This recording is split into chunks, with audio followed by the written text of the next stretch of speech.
Livingston are just 180 minutes away from becoming one of the most miraculous tales of recent times in Scottish football. On a reputed annual budget of £250,000, Livingston could be promoted to the Ladbrokes Premiership under the managerial guidance of David Hopkin.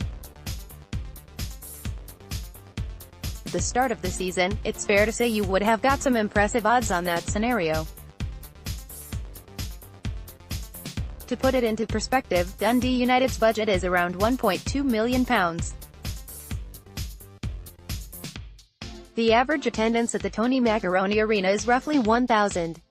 The average wage is £350 a week. It truly would be an astonishing feat considering what Hopkin has to work with. Players have been signed from junior football and molded alongside some journeyman pros to create a team who continue to defy all the odds. Read more. Gerrard, Celtic have had it their own way for far too long. Much has been spoken about guys like Stevie Clarke, Neil Lennon, Jack Ross and Brendan Rodgers. Rightfully so. All of them could have easily won the top manager gong on any given day. But the story, and manager of the season if Livingston do get promoted, has to be David Hopkin. It would be Hollywood movie material. I also think it's easy to forget what a good playing career Big Hoppy had.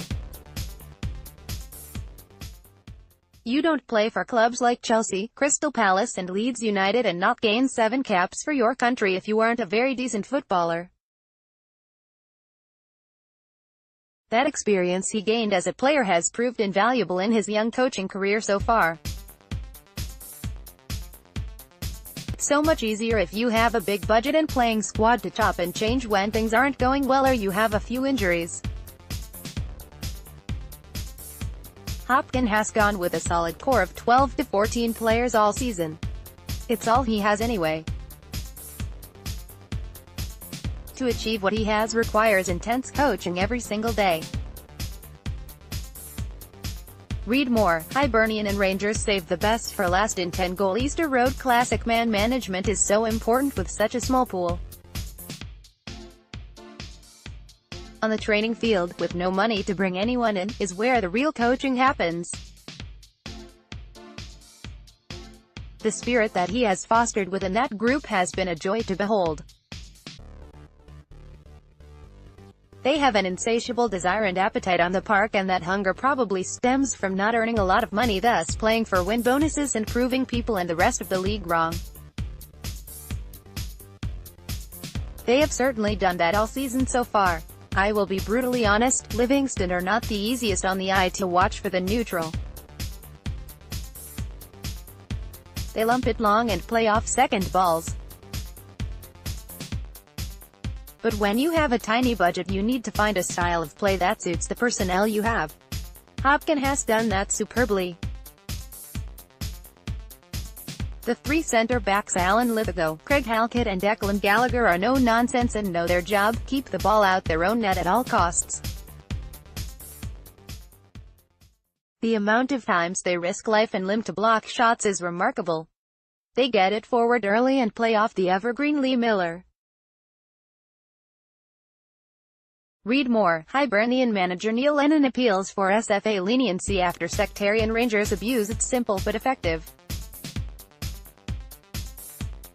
Players know exactly what they are doing on the pitch. That, believe me, is a skill that comes directly from coaching on the training ground. There have been claims by rival fans and some members of the media that Livingston are hatchet men or boot other teams off the park.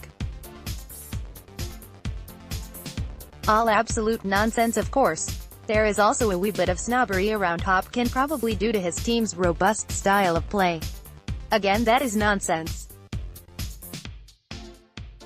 He should have bundles of suitors come the summer even if they don't go up. What he has achieved has been monumental. They will, of course, come up against a Partick Thistle side who have underachieved all season. Thistle have a lot of quality in their ranks but seem to have a bit of a soft underbelly. That will be brutally exposed by Livingston if the Jags don't match them physically. It's undeniable that they have better players individually than Livingston. Chris Doolan, Chris Erskine, Adam Barton and Stephen Lawless are all technically very good footballers. The Jags showed they do have an inner steel and the ability to handle pressure by going up to Dens Park and winning a must-win game.